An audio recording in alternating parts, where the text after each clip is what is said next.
अस्सलाम वालेकुम students, welcome to the second part of the video. तो हम बात कर रहे थे कूलम्स लॉ के बारे में और अब हमने डिस्कस करना है कि Coulomb's force is an mutual force. Coulomb force जो है वो हमारे पास म्यूचुअल फोर्स होती है। अब जो मैं बातें करने वाला स्टूडेंट्स वो समझने से ताल्लुक़ रखती हैं। Coulomb's force is a mutual force.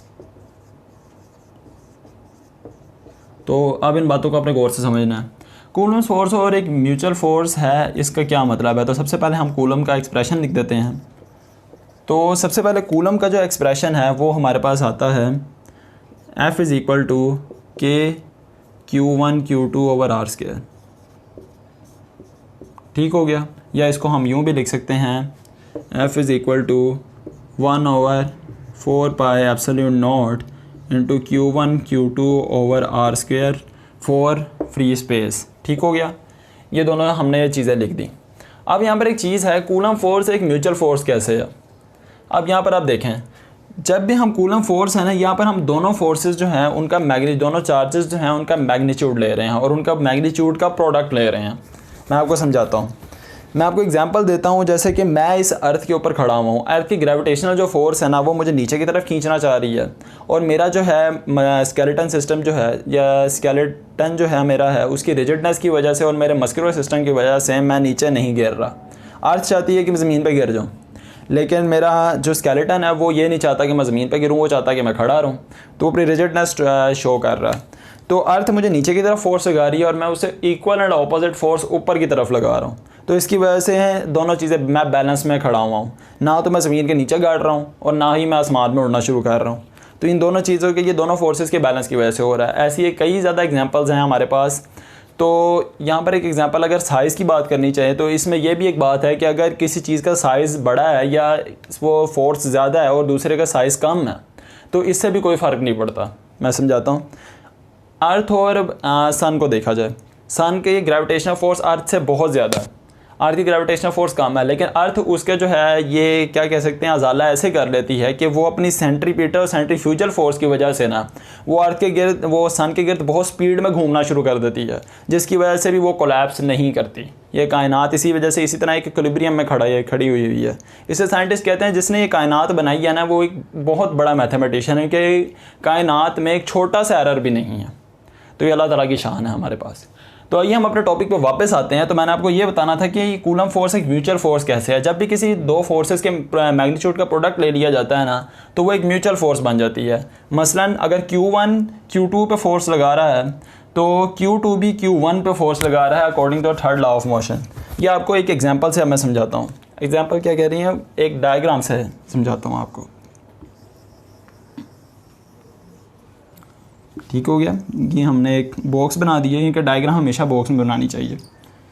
तो यहाँ पर भी हमने दो डायग्राम्स बनानी है। ये हमारे पास दो चार्जेस हैं, इधर भी हमारे पास दो चार्जेस हैं। ठीक हो गया। तो अब ये जो है ना ये चार्ज, इसको मैं कहता हूँ Q1, इसको मैं कहता हूँ Q2।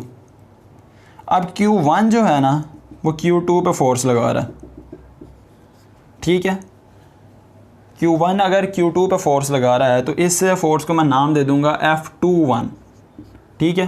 कैसे, अब Q1 जो है वो Q2 पे फोर्स लगा रहा है तो Q2 पे फोर्स लग रही है Q1 की वजह से, तो इस वजह से मैंने इसको नाम दे दिया F21। इसी तरह यहाँ पर मैं बना देता हूँ Q1 एंड Q2 दोबारा।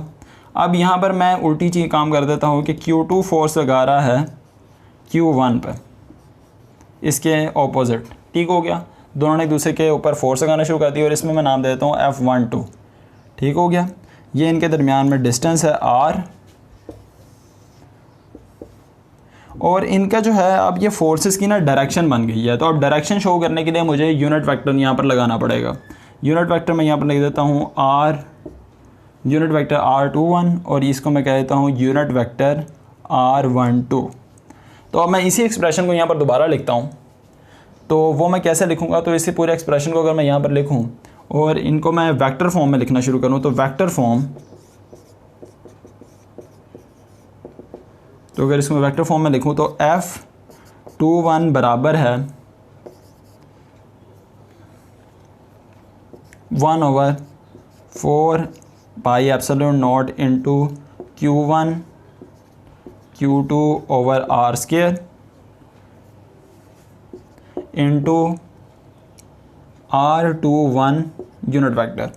हमने किसी भी मैग्नीट्यूड को, ये सारा का सारा मैग्नीट्यूड था, अगर हमने उसको किसी को वेक्टर फॉर्म में किसी मैग्नीट्यूड को कन्वर्ट करना हो तो हमें, आपको पता है कि आपने फर्स्ट ईयर में पढ़ा था कि उसके साथ हम एक यूनिट वेक्टर लगा देते हैं जो कि डायरेक्शन को शो करता है, ठीक है। और F12 हमारे पास बराबर है 1/4 pi epsilon naught into Q1 Q2 over R square into R12। अब यहाँ पर देखें तो R21 और R12 भी एक दूसरे के इक्वल एंड ऑपोजिट हैं, दोनों एक दूसरे के इक्वल एंड ऑपोजिट हैं। और F1 और F21 और F12 ये दोनों भी एक दूसरे के इक्वल एंड ऑपोजिट हैं। तो according to third law of motion हम ये कह सकते हैं, link to Newton's third law, Newton के तीसरे लॉ के निस्बत से हम कह सकते हैं F12 is equal and opposite to F21। ठीक हो गया। तो इससे हमें कंक्लूजन यहाँ पर निकल आता है। तो यहाँ पर मैं आपको कंक्लूजन मैं आपको यहाँ पर ही लिख देता हूँ नीचे। तो कंक्लूजन हमारे पास निकलता है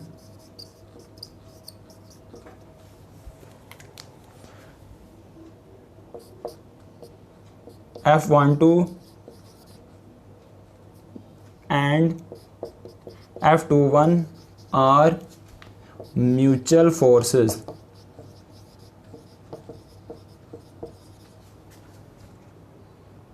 so Coulomb's force is a mutual force। ठीक हो गया। तो ये हमारे पास हमने प्रूफ कर दिया कूलम्स फोर्स जो है वो एक म्यूचुअल फोर्स कैसे है। अब हमने एक आखिरी चीज़ प्रूफ करनी है, तो उसके बाद हमारा ये टॉपिक जो है वो सम अप हो जाएगा। तो स्टूडेंट्स, अभी तक हमने जितनी भी बात की थी वो हमने बात की थी जो है मीडियम को जो दोनों चार्जेस के दरमियान था उसको फ्री स्पेस कंसिडर करके ये सारी की सारी हमने डेरिवेशंस की ताकि हमारे पास एक यूनिट वैल्यू आ जाए। लेकिन अगर क्या हो कि जो है मीडियम जो है वो फ्री स्पेस ना हो बल्कि कोई चीज़ अंदर हाइल कर दी जाए, तो क्या वो फोर्स जो है वो एक जैसी रहेगी? नहीं। मैं आपको एग्जांपल देता हूँ कि एक बड़ा सा होल है, सपोज़ करने एक बड़ा सा होल है, इसमें एक बंदा यहाँ पर खड़े होकर तकरीर कर रहा है, इधर ऑडियंस बैठी हुई है, बहुत बड़ा मजमा बैठा हुआ। ठीक हो गया। अब यहाँ पर बहुत बड़ा मजमा बैठा हुआ है तो इन सारों के पास जो है आवाज़ जाएगी। हॉल भी होलो है, एंड तक आवाज़ जाएगी, चाहे थोड़ी जाए लेकिन जाएगी। ठीक हो गया। तो आवाज़ अभी हर जगह पे जा रही है, ये हमारे पास आवाज़ जा रही है एंड तक।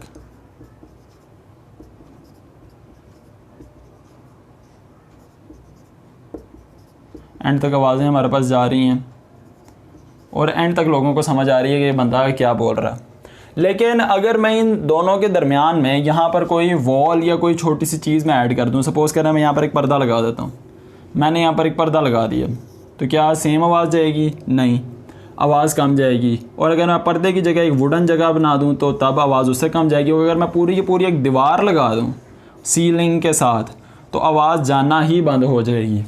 तो इसका मतलब जो है कांस्टेंट की वैल्यू जो है वो हमारे पास मीडियम से चेंज हो रही है। हमने ये बताया था the proportionality constant depends upon the medium, तो मीडियम की वैल्यू से चेंज हो रही है। तो इस वजह से हम यहाँ पर ये भी बयान करेंगे अगर कोई और मीडियम हो तो तब हमारे पास के जो फॉर्मूला है वो क्या होना चाहिए। तो स्टूडेंट्स, हम बताते हैं if the medium is not free space,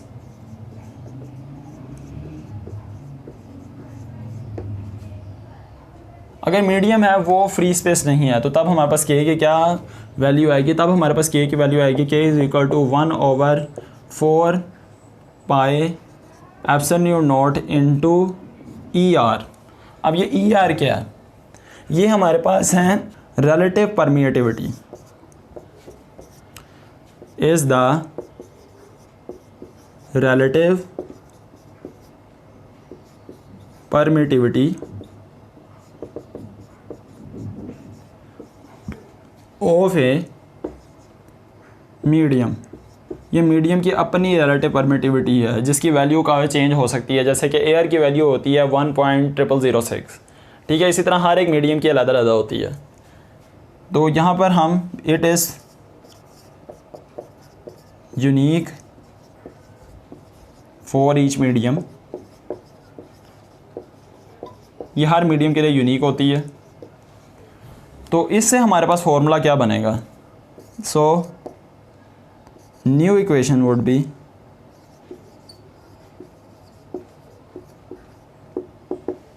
तो नई इक्वेशन हमारे पास क्या बनेगी? f is equal to 1/4 epsilon naught into relative permittivity into Q1 Q2 over R square. तो ये हमारे पास पूरा का पूरा टॉपिक हो जाता है कंप्लीट। तो आइए अब हम इस पूरे के पूरे टॉपिक की समरी कर देते हैं। तो स्टूडेंट्स, अगर हम समरी की बात करें तो आज हमने क्या पढ़ा, तो हम अब पूरे के पूरे टॉपिक की समरी करते हैं। तो आज हमने पढ़ा कूलम्स लॉ के बारे में। कूलम्स लॉ की हमने डेफिनेशन जानी। डेफिनेशन में हमारे पास क्या था कि force is directly proportional to product of magnitude of charges and inversely proportional to the square of distances between them. तो ये हमारे पास कूलम्स लॉ का कूलम्स लॉ था बेसिकली, ये उसकी मैथमेटिकल फॉर्म थी। उसके बाद हमने इसको आगे एलेबरेट किया था, हमने यहाँ पर एक प्रोपोर्शनैलिटी कांस्टेंट लगा दिया था। प्रोपोर्शनैलिटी कांस्टेंट जो है वो हमने बताया था कि हमारे पास प्रोपोर्शनैलिटी कांस्टेंट है और इसकी वैल्यू जो है वो मीडियम पर डिपेंड करती है, और के का जो वैल्यू फाइंड करने का फॉर्मूला है वो हमारे पास होता है 4π एब्सोल्यूट नॉट। उसके बाद हमने बताया था कि एब्सोल्यूट नॉट जो है वो क्या होता है, ये होता है हमारे पास परमिटिविटी इन फ्री स्पेस, जिसकी वैल्यू हमारे पास थी 8.85 इंटू 10⁻⁻12 कूलम स्क्वायर पर न्यूटन पर मीटर स्क्वायर।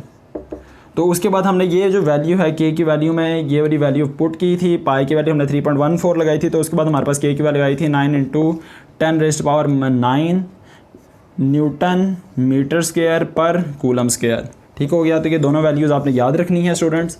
इसके बाद हमने बताया था कि कूलम्स फोर्स जो है एक म्यूचुअल फोर्स होती है। वो म्यूचुअल फोर्स हमने कैसे बताई थी कि हमने बताया था कि हमने यूनिट वेक्टर्स को ऐड किया था इस पूरी की पूरी इक्वेशंस में। तो हमने बताया था कि अगर फोर्स Q2 चार्ज पे Q1 की वजह से लग रही है तो उसको हमने F21 का नाम दिया था, जिसको हमने बताया था कि वो हमारे पास है 1/4 epsilon naught into Q1 Q2। और अब इसको हमने वेक्टर फॉर्म में अगर बनाना था तो उसके साथ हमने यूनिट वेक्टर लगा दिया था R21। इसी तरह हमने F12 के साथ किया था कि जो Q1 पे फोर्स लग रही है Q2 की वजह से, तो इस वजह से हमने ये फॉर्मूला में थोड़ी तब्दीली की।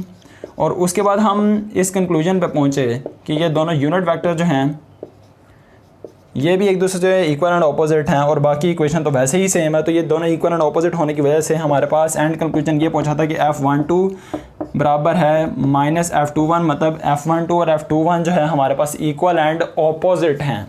ठीक हो गया एक दूसरे के। यहाँ पर हमारे पास ये वैल्यू आई थी। इसके बाद हमने बताया था कि अगर जो है हमारे पास, वैसे तो हमने सारा का सारा परमिटिविटी इन फ्री स्पेस की वजह से किया था, लेकिन अगर हमने कोई दरमियान में मीडियम हायल कर दें, अगर मीडियम में फ्री स्पेस नहीं है तो उसके साथ हमारे पास फॉर्मूला क्या बनेगा, तो वो हमारे पास बनेगा F4π epsilon naught relative permittivity into Q1 Q2 over R square. अब ये हमारे पास क्या था, ये हमारे पास है रिलेटिव परमिटिविटी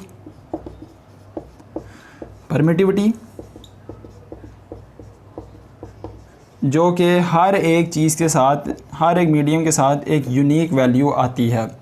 तो ये हमारे पास एक एंड हमारा रिज़ल्ट निकल आया था। आई होप हमें आज के टॉपिक आपको समझ आ गया होगा। अगर आप इसमें कोई क्वेश्चंस हैं तो आप हमें कमेंट सेक्शन में ज़रूर पूछ सकते हैं, हम इंशाल्लाह उसका जवाब ज़रूर देंगे। अगर आपको हमारी वीडियो अच्छी लगी तो इस वीडियो को लाइक करें, चैनल को ज़रूर सब्सक्राइब करें। अब हमारी मुलाकात होती है नेक्स्ट लेक्चर में। अल्लाह हाफ़िज़।